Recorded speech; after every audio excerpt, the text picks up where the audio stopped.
para escuchar un nuevo reto. Enseñanza para tu vida. Principios que forjarán tu carácter. Palabras que te alientan. Bienvenidos al Tabernáculo Bíblico Seguidores de Jesús. Escucha Palabra de Dios.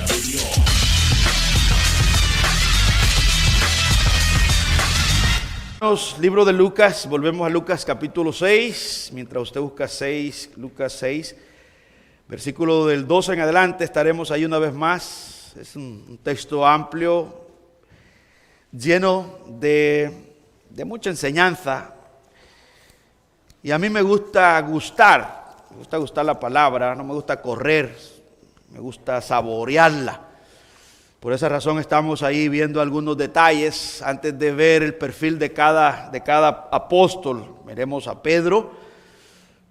Vamos a ver cómo Dios toma hombres, cómo Jesús toma hombres y los transforma. Ese es su diseño. Lucas 6, versículo del 12 al 16, vamos a tomar esa porción. Ahí estamos, no hay prisa, estamos poco a poco y vamos a ver cómo el Señor escoge a su pueblo, cómo el Señor es el que soberanamente escoge a su iglesia. En primer lugar, para la salvación, para su gloria, y luego también para transformarla, para usarla, para preservarla, para amarla y para que la iglesia disfrute a su Señor. El diseño de Jesús para la iglesia, es que estaremos aprendiendo en esta ocasión. Así dice el Señor, todos juntos a una voz. Lucas capítulo 6, versículo del 12 en adelante. ¿Lo encontró? En aquellos días, él fue al monte a orar y pasó la noche orando a Dios.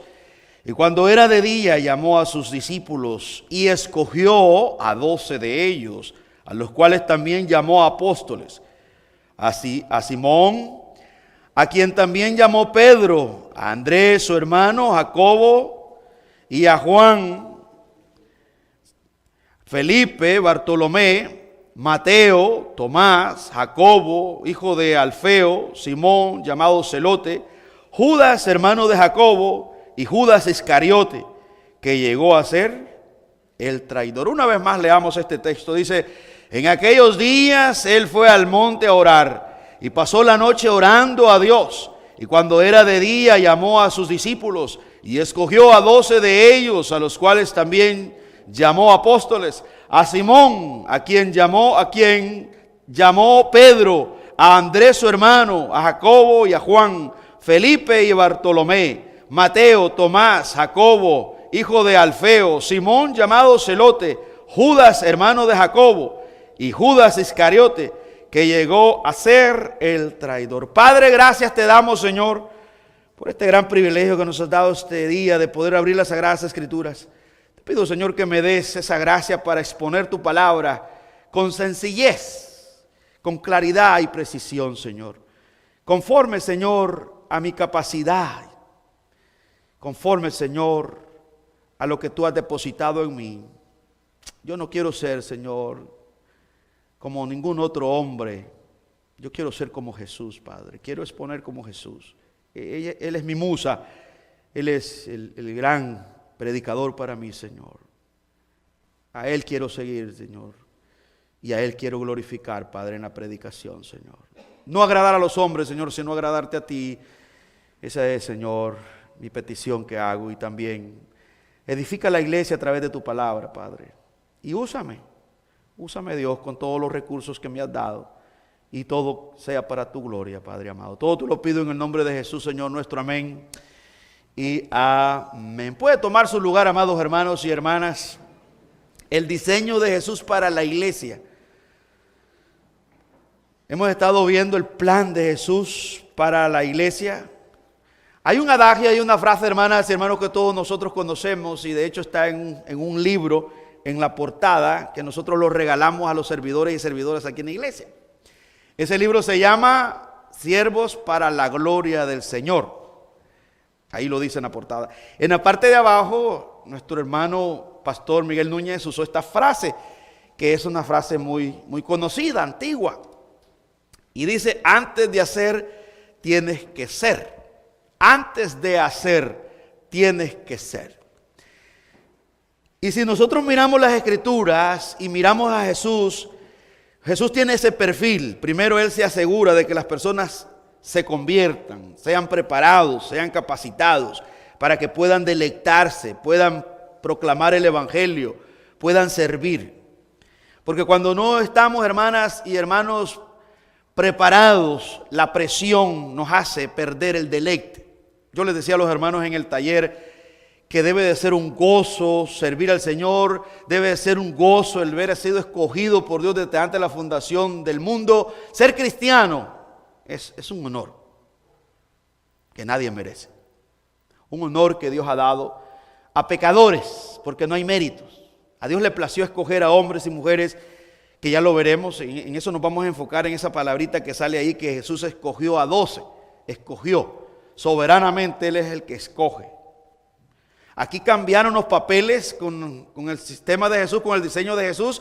En la antigüedad en Grecia, en la cultura griega, era el estudiante que llegaba a la plaza y él elegía a su maestro. Pero aquí es al revés, aquí es el maestro el que elige a sus discípulos. Pero en el tiempo de Jesús eran los estudiantes. Este es el diseño de Jesús, que Él es el que escoge. Él es el que capacita, Él es el que transforma primero, y estos hombres van a entrar en ese proceso de preparación. Y esa preparación, hermanas, hermanos, no solamente duró 3 años, sino que duró toda la vida hasta que murieron. Ellos fallaron, reflejan la debilidad. Esta semana he estado meditando la soberanía del Señor, que a pesar de que Jesús sabía que Judas lo iba a traicionar, lo escogió. Y lo soportó y le sirvió y lo amó. Lo amó hasta el final, dice Juan 13. Le lavó los pies. Lo amó. Le enseñó lo mismo que le enseñó a los otros. Pero Judas tenía un propósito. Era el hijo de perdición. Soberanamente Dios lo orquestó así. Y a mí me consuela porque digo, bueno, Dios sabe cómo lleva sus cosas. Y nosotros debemos de descansar en su soberanía. Aquí en esta porción de las Escrituras vamos a ver la soberanía de Jesús en lo que es la elección, cómo Él elige a hombres débiles para prepararlos, para darles la gran comisión. Hombres que trastornaron el mundo. Simón Pedro, dice la Biblia que el Señor lo usó de tal manera que en los primeros mensajes de Él, en el libro de los Hechos, en el primero se convirtieron como 3,000 y en el segundo 5,000. Y eso impacta. Pero lo negó, le arrancó la oreja a un hombre por ahí cuando arrestaron a Cristo, sí, pero fue transformado por Jesús. Y si lo hizo con Pedro, si transformó a Pedro, que era, como dicen, en algunos lugares, fosforito, porque la palabra mecha corta, pues en otros países es una palabra como un poco sucia. Pero era fosforito, se encendía, explotaba por cualquier cosa, Simón Pedro. Pero lo transformó en un hombre que lo vemos en sus cartas, como él está declarándose esclavo, siervo, dolos de Jesucristo. Antes de hacer, hermanas y hermanos, debes de ser hijo de Dios, debes de nacer de nuevo para disfrutar la presencia de nuestro Dios. La Biblia nos habla en 2 Corintios 5:17, de modo que si alguno está en Cristo, dice, nueva criatura es, las cosas viejas pasaron, aquí todas son hechas nuevas. Y luego el versículo 18 dice, y todo esto proviene de Dios. Proviene de Dios. Todo esto, dice el apóstol Pablo, proviene de Dios. Hoy vamos a conocer el diseño de nuestro amado Señor Jesucristo, hermanas y hermanos. Jesús es el que escoge a su iglesia. Jesús es el que salva a sus ovejas. Jesús es el que justifica a su pueblo. Jesucristo es el que redime a su iglesia. Jesucristo es el que santifica a su iglesia. Jesucristo es el que preserva a su iglesia. Jesucristo es el que glorifica a su iglesia. Es una obra total la que hace Jesús en cada uno de nosotros. Romanos capítulo 8, versículo 29 dice, porque a los que antes conoció también los predestinó para que fuesen hechos conforme a la imagen de su Hijo, para que Él sea el primogénito entre muchos hermanos. Y a los que predestinó, a estos también llamó. Y a los que llamó, a estos también justificó. Y a los que justificó, a estos también glorificó. Es una obra total la que hace Jesús en la vida de cada uno de nosotros. El diseño de Jesús para la iglesia. Este diseño es el mejor diseño. Y este es el diseño que tomaron los reformadores hace 507 años, de discipular, de instruir al pueblo, predicar el evangelio, pero luego conocer las grandes doctrinas de la Biblia, conocer los atributos de Dios, conocer el carácter de Dios, y eso hizo que toda Europa fuera impactada, y Estados Unidos también fue impactado por esa postura de estos hombres. Y nosotros, al ser una iglesia reformada, tenemos el mismo perfil. Es nuestro legado de enseñar acerca de esta doctrina. Hoy vamos a ver la doctrina de la elección incondicional, quizás no así como la hemos visto, pero la vamos a ver en la Biblia. No la voy a enseñar como la vimos la vez pasada con el pastor Luis, que él estuvo hablando de las doctrinas de la gracia, o en otras ocasiones hemos estado ahondando, pero sí vamos a ver aquí esa doctrina. Por ejemplo, en Lucas 6:13, si usted quiere ir conmigo ahí, mire lo que dice el texto. Y cuando era de día, en el versículo 12 dice que Jesús pasó toda la noche orando. Ahora ya viene con sus discípulos y va a tomar una decisión Jesús. Dice, y cuando era de día llamó a sus discípulos.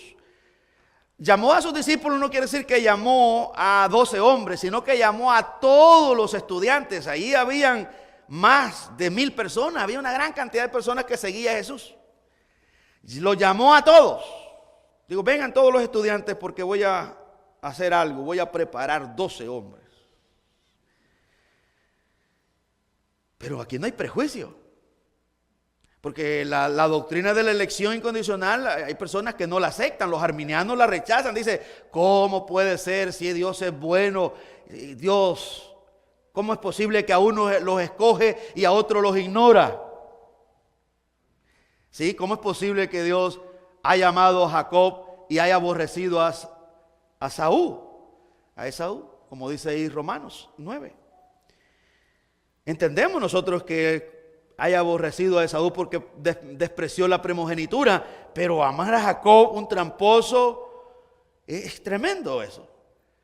Eso es lo inconcebible en la mente del humano, cosas que no comprendemos, pero ahí están en la Biblia. Ese es Dios obrando. A unos Él los escoge desde antes de la fundación del mundo y a otros Él los pasa por alto. Así lo quiso Él, y todo para su gloria. Los que creemos en Cristo Jesús, los que obedecemos su palabra, los que nos deleitamos en nuestro Dios, Él nos escogió para eso, y los que no se deleitan también fueron escogidos para eso. Nosotros le damos gloria porque recibimos su gracia, su misericordia, y los demás que solo reciben gracia común, misericordia común, también le dan gloria porque reciben justicia. Aquí dice el texto de Lucas 6:13. Y cuando era de día llamó a sus discípulos y escogió a 12 de ellos, y a los cuales también llamó apóstoles. La palabra escogió que aparece aquí en el griego es ekletos. Ekletos es elegir, selecto. Jesús seleccionó a 12 hombres. Hermanas y hermanos, según la Biblia, ahí vamos a quedarnos en esa palabrita, escogió.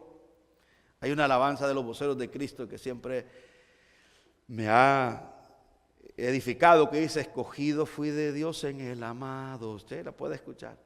Antes, dice, de la fundación el plan fue hecho por su santa voluntad. Escondido en Cristo estoy, dice, nada me apartará. Dice el coro. Ellos lo sacan de la Biblia, ese principio, porque la Biblia lo dice que fuimos escogidos. En Efesios capítulo 1, versículo 3, dice que fuimos escogidos para su alabanza. Aquí en Juan 15:16, según la Escritura, es Jesús quien escoge a sus discípulos, no los discípulos a Él. Dice Juan 15:16, no me elegisteis vosotros a mí, sino que yo os elegí a vosotros, y os he puesto para que vayáis y llevéis fruto, y vuestro fruto permanezca, para que todo lo que pidierais al Padre en mi nombre, Él os lo dé. Si usted, vamos a ver más adelante el perfil de estos hombres que escogió Jesús. Cualquiera hubiera dicho, este hombre es raro. porque no fue a escoger, a buscar a la élite religiosa, no escogió a los doctores de la ley, sino que fue a buscar a hombres del vulgo, hombres comunes y corrientes, del campo la mayoría, recaudadores de impuestos, ladrones. ¿Cómo es posible? Bueno, esto es lo maravilloso, hermanas y hermanos, de Jesús, que Él toma aquello que no tiene sentido para transformarlo. ¿Y cuál es el propósito? Bueno, de acuerdo a la Biblia en Corintios dice que es para que nadie se jacte en su presencia, para que todo sea para la gloria de Él. Por eso que nosotros somos cristianos, por su gracia, porque Él nos escogió. Miremos en el Antiguo Testamento, en el Salmo 65, versículo 4, esta verdad absoluta de ser escogido por Dios. Dice el texto del Salmo 65, 4, bienaventurado el que tú escogieres. Óigalo, hermano, dichoso, bienaventurado, bendito, doblemente bendecido el hombre o la mujer que Dios escogiere. Y dice, y trajeres a ti para que habite en tus atrios. Seremos saciados del bien de tu casa, de tu santo templo. Segunda de Samuel, capítulo 6, versículo 21 dice, entonces David respondió a Milcal, fue delante de Jehová que me eligió. ¿Se acuerda que David viene danzando ahí? Y su esposa, la hija de Saúl, lo criticó.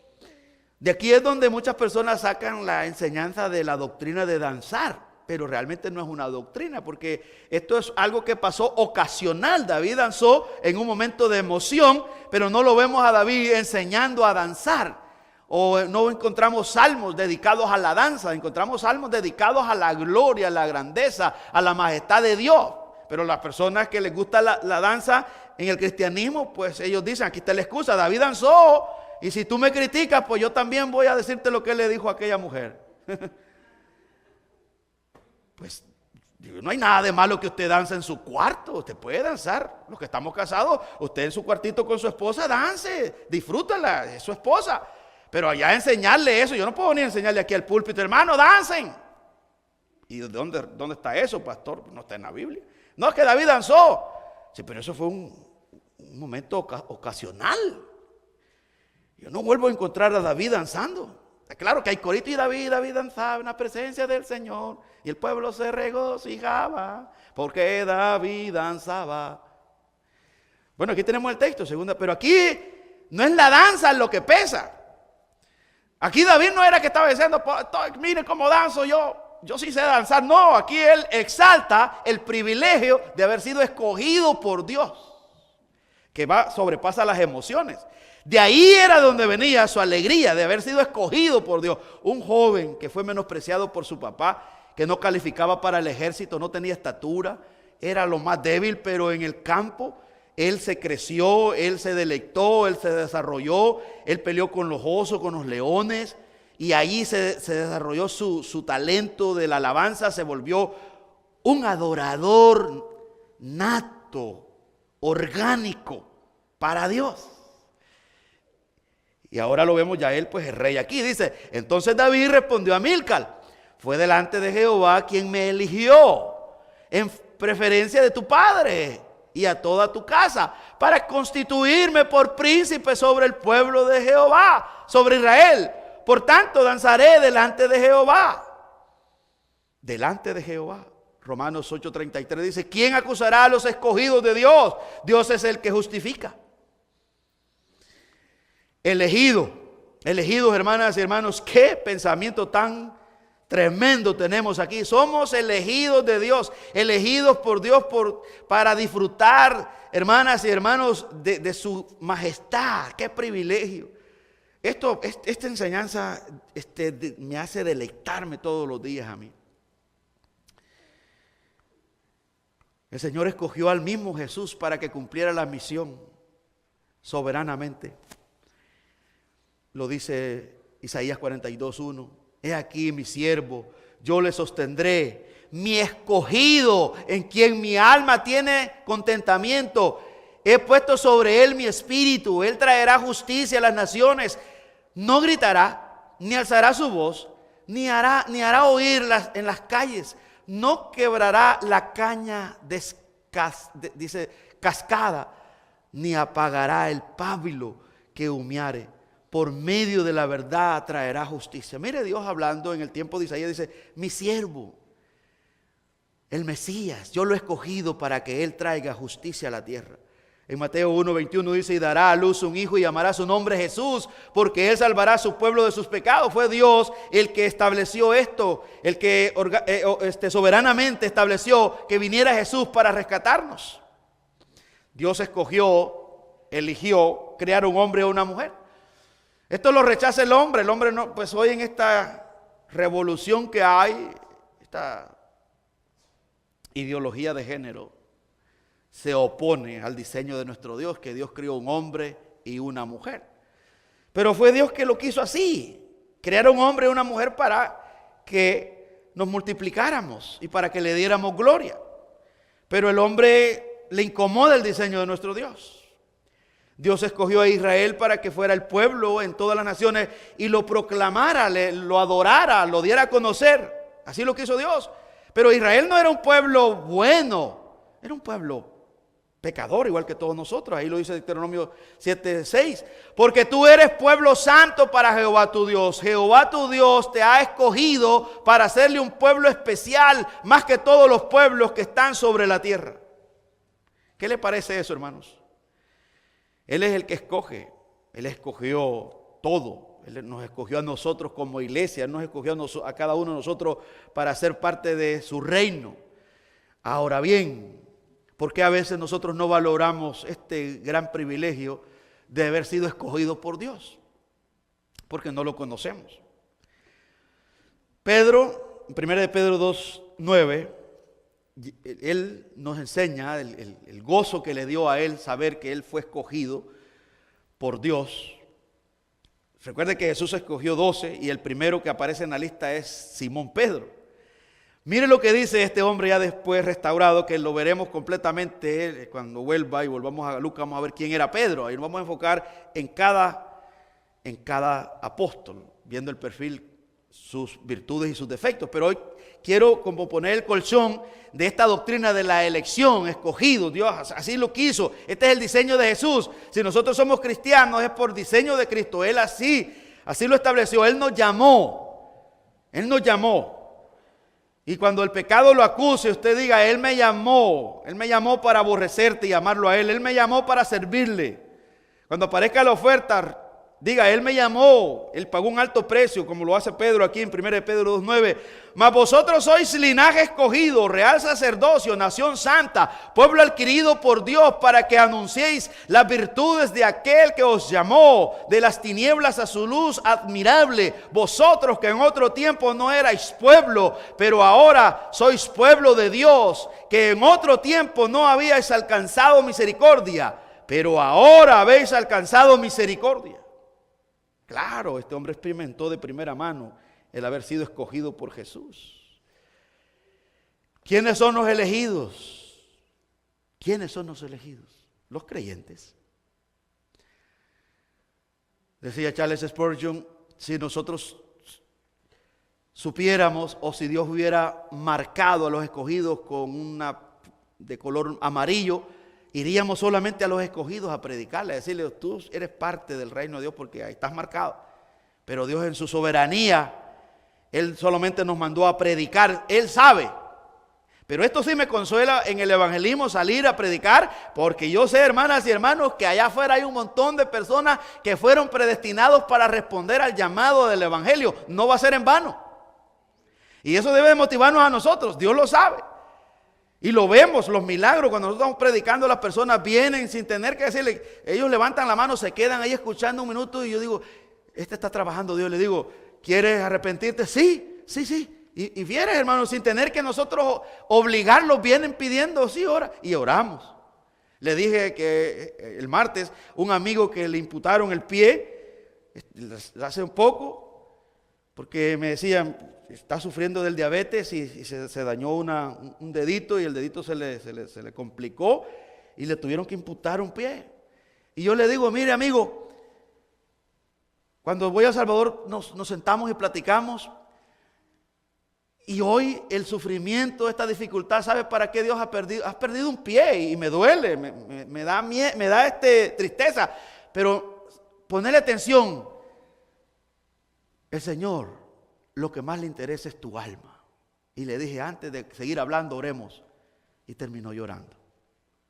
Y me dijo, es que mucho tiempo yo he estado renuente. ¿Cuántas veces no te he escuchado a vos ahí en aquellos speakers? Y yo estoy en una hamaca allí, tú hablando y diciendo que... Pero yo pasaba ahí con mis bueyes y mi caballo cabalgando y yo escuchándote y ahora. Y le digo, mira cómo hoy Dios hace que me llames en una dificultad. Pero lo principal es tu alma. Y yo gozoso, Dios, bendito Dios, cómo Dios trae a las personas, cómo las personas responden. Y le digo que no te quepa la menor duda que Dios te escogió. ¿Qué importa si perdés todo tu cuerpo? Gózate porque en la eternidad tu cuerpo va a estar completo, glorificado. Ahí va a estar todo. Hasta los ciegos van a tener ojos purificados que no han podido ver en toda su vida, pero creyeron en Cristo. Y al creer en Cristo, la seguridad está que vamos a estar con Él eternamente en esta tierra que va a ser purificada y lo vamos a ver tal como Él es. ¿Cuánto lo creemos? Ese es el gozo de nosotros. ¿Quiénes son los elegidos? Los creyentes, los que creemos en Cristo Jesús como nuestro Señor y Salvador. Efesios 1:3 dice, bendito sea el Dios y Padre de nuestro Señor Jesucristo, quien nos bendijo con toda bendición espiritual en los lugares celestiales en Cristo, según nos escogió en Él antes de la fundación del mundo, para que fuésemos santos y sin mancha delante de Él, en amor, habiéndonos predestinado para ser adoptados hijos suyos por medio de Jesucristo, según el puro afecto de su voluntad, para alabanza de la gloria de su gracia, con la cual nos hizo acepto en el amado. Oh, esto me emociona. Colosenses capítulo 3, versículo 12, dice este texto maravilloso. Vestidos pues como escogidos de Dios, santos y amados, de extrañable misericordia, de benignidad, de humildad, de mansedumbre, de paciencia. Charles Spurgeon dijo, y cito, en cierta ocasión haciendo el comentario de Colosenses 3:12, nada bajo la influencia de gracia del Espíritu Santo puede hacer que un cristiano sea más santo que el pensamiento de que él es elegido. Dice, pecaré, dice él, después de que Dios me ha escogido, transgrediré después de un amor tan grande. ¿Me desviaré después de tanta misericordia y gracia? No, Dios mío, debido a que tú me has elegido, te amaré, viviré para ti, me entregaré a ti para ser tuyo por siempre, consagrándome. Cierro la cita. Eso es lo que decía Charles Spurgeon en sus días, acerca del gozo que le brinda la enseñanza de haber sido escogido por Dios desde antes de la fundación del mundo. Pablo, esa era su postura de Pablo en todo tiempo. En Gálatas 1:15 dice, por cuanto agradó a Dios que me apartó desde el vientre de mi madre y me llamó por su gracia. Mire ese gozo también de Nehemías 9:7 dice, tú eres, oh Jehová, el Dios que escogiste a Abraham y lo sacaste de Ur de los Caldeos y le pusiste el nombre Abraham. Hermanas y hermanos, ya para ir concluyendo, esto debe ser un deleite. Esto fue, yo podría decir, el motor para los apóstoles en toda su vida por la cual murieron. ¿A quiénes escogió Dios? ¿A quiénes escogió Dios? ¿A personas que tienen mérito, a personas que tienen algo bueno? Según la Biblia, no. Mire lo que dice 1 Corintios 1:26. Miremos a quiénes escogió. Dios escogió a pecadores para transformarlos. Dice 1 Corintios 1:26. Pues mirad, hermanos, nuestra vocación, que no sois muchos sabios según la carne, ni muchos poderosos, ni muchos nobles, sino que lo necio del mundo escogió Dios. Lo necio, lo tonto. Es la otra traducción, ¿no? Lo necio del mundo escogió Dios para avergonzar a los sabios. Y lo vil del mundo escogió Dios para avergonzar a los fuertes. Y lo vil del mundo y lo menospreciado escogió Dios. Y lo que no es para deshacer lo que es, a fin de que nadie se jacte en su presencia. Ahí está usted, ahí está su servidor. Dios me escogió para su gloria. Así que el texto aquí de Lucas 6:12 dice, vamos a ver versículo 13, Lucas 6, aquí vamos a terminar. Solo una palabra, hermanos, he tomado de aquí. Porque a mí me importa la doctrina. Y aquí está la palabra que usted se va a llevar hoy. En aquellos días él fue al monte a orar y pasó la noche orando a Dios. Y cuando era de día llamó a sus discípulos y escogió a 12 de ellos, a los cuales también llamó apóstoles. Y ahí vienen los nombres. Los escogió. ¿Para qué los escogió? Para un propósito. Los escogió para primeramente salvarlos. Jesús salva a sus discípulos, los salva de la condenación. Claro que hay uno que ahí está que es escogido para que cumpla un propósito. Pero los demás son escogidos y tienen el deleite de la salvación. Judas nunca fue salvo. Porque hoy nos quieren vender que Judas sí se salvó. Sí se salvó. No, Judas ahí lo dice la Biblia porque contradeciríamos el hijo de perdición, dice el Salmo. Padre, hablando Jesús para ponerle más fundamento, de los que me diste nadie se perdió, solo el hijo de perdición. Los recalca Jesús. ¿Cómo vamos a cambiar eso? Pero cumplió un papel, hizo el trabajo sucio y sí lo hizo. Jesús le advirtió, más le vale a ese hombre no haber nacido. Pero esa es la soberanía de Dios, que nadie le puede decir qué haces, por qué lo haces. Él es gobernador absoluto, Él controla todo y todo lo hace sabiamente y lo hace correctamente, porque en la soberanía de Dios también obra la justicia de Dios. Él lo hace correctamente, el hombre no entiende y no va a entender. Aquí los discípulos tampoco merecían haber sido escogidos. Ellos eran pecadores, igual que Judas Iscariote, igual que todos nosotros, pero a Jesús le plació capacitarlos y prepararlos, y hoy nos consuela a nosotros y decir, bueno, si alguno se echa a perder en el camino después de haber sido enseñado, a mí me ha estado ayudando, porque yo a veces me pasa factura cuando un hermano que ha sido instruido por muchos años en la iglesia y lo hemos visto crecer y de repente colapsa. A eso le parte el corazón a uno como pastor, porque uno quiere ver a los hermanos siempre florecer, pero de repente cambian. Y uno dice, ¿qué pasó? Pero esta semana el Señor me ha dicho, Tony, guarda tu corazón, eso no es nuevo. Le pasó a Jesús. ¿Acaso tú eres mejor que Jesús? ¿Acaso falló Jesús con Judas Iscariote? No, hijo, consuélate, que algunos van a colapsar. Pero tu trabajo es prepararlos con amor a todos por igual, como lo hizo Jesús. Y el crecimiento lo dará Dios. Dios es el dueño de la viña. Tú eres simplemente un mayordomo. Tú eres simplemente un siervo. Tú eres un colaborador. Ay, hermano, no sabe cuánto alivio trajo eso a mí. Es como aquellos pastores que piensan que si no le predican a alguien es la culpa de todas esas almas, pues se les va a caer sobre ellos. Y usan el versículo de Ezequiel, esa sangre demandaré sobre ti.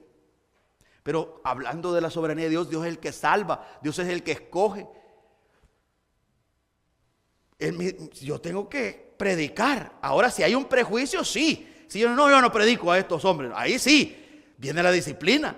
Pero si yo no, digamos, estoy enfermo o no hay tiempo porque yo me debo a la iglesia, y eso lo tengo bien claro, que allá afuera pueden haber 1000 personas esperando que no son cristianos, pero si aquí tenemos culto y aquí hay 20, yo me debo y me vengo rápido para acá porque son las ovejas de Cristo. Pero no me siento cargado, oye, ya estuvieron en Maverick predicándole a 5,000 personas que van a pasar desde la 1 hasta las 6. Y qué bonito esa gran cantidad de personas que se llena ahí, sí, pero el viernes estamos aquí. Y aquí están las ovejas y yo me siento gozoso.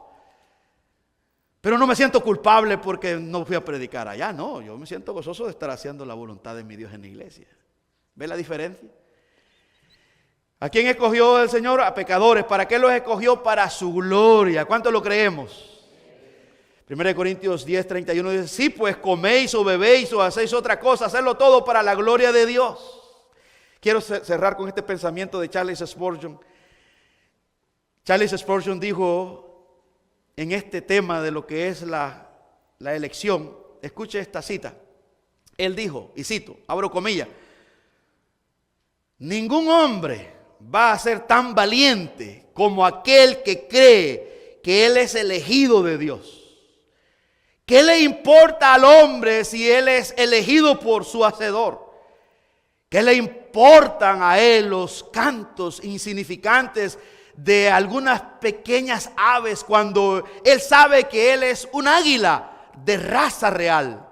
¿Le importará cuando el mendigo le apunte? ¿Cuando la sangre real del cielo corre por sus venas? ¿Acaso él temerá aunque el mundo entero esté en contra de él?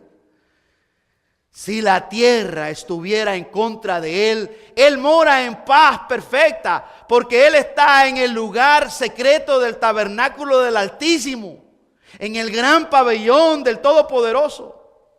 Yo soy de Dios, dice él. Yo soy distinto del resto de los hombres. ¿Acaso mi nombre no está escrito en el libro de Dios? ¿Se preocupa por el mundo? No. Como león no se preocupa por el perro que le ladra. Él sonríe a todos sus enemigos. Y cuando se acercan a él, él se mueve y los despedaza. Él camina como un coloso, mientras que los hombres pequeños caminan debajo de él y no lo entienden. Su ceño está hecho de hierro, su corazón de pedernal. ¿Le importa a él el hombre? No. Si un suspiro universal viniera del mundo entero, sonreiría ante él y diría: el que ha hecho a Dios su refugio encontrará una morada sumamente segura. Fin de la cita. Mire lo que dijo Charles Spurgeon. Eso es uno vivir en un deleite sabiendo que fuimos escogidos por Dios desde antes de la fundación del mundo. Para mí, y la Biblia lo dice, que el reino de Cristo, todos los convertidos, Cristo nos convierte en águila. Somos águilas, somos de ese reino. Y el reino de Cristo es superior, es un reino espiritual. Vivamos, hermanas y hermanos, como escogidos. Vivamos como hombres. No es que Charles Spurgeon nos esté llamando a ser orgullosos, pedantes, no, sino que dentro de usted, cuando viene la dificultad, usted dice: yo voy de paso, estoy enfermo, pero me espera un cuerpo glorificado. No tengo riqueza en esta tierra que son pasajeras, que son temporales, pero tengo una riqueza eterna en los cielos. ¿Qué me importa? No soy ciudadano de este país de Norteamérica, pero tengo mi ciudadanía en los cielos. De allá viene mi ciudadanía eterna. Aquí voy de paso. Esa es la postura de un hombre y una mujer que ha sido escogido por Dios y que sabe, que conoce, que ahí se para todo el tiempo cuando llega el desánimo, cuando llega el pecado, y dice: a mí me escogió Dios, a Él la honra y la gloria, a mí me escogió Él para su alabanza, y qué privilegio el que tengo. Amén. Esa debe de ser nuestro estilo de vida. Lo dice Pablo a los Colosenses 3:12. Este texto traspasó mi corazón esta semana cuando yo estaba estudiando esto, y dije: qué bueno este texto. Colosenses 3:12 dice: vestíos pues como escogidos de Dios, santos y amados, de extrañable misericordia, de benignidad, de humildad, de mansedumbre, de paciencia. De paciencia. Esta semana yo estaba meditando y yo le decía al Señor: ¿cómo vivir? ¿Cómo vivir en este mundo tan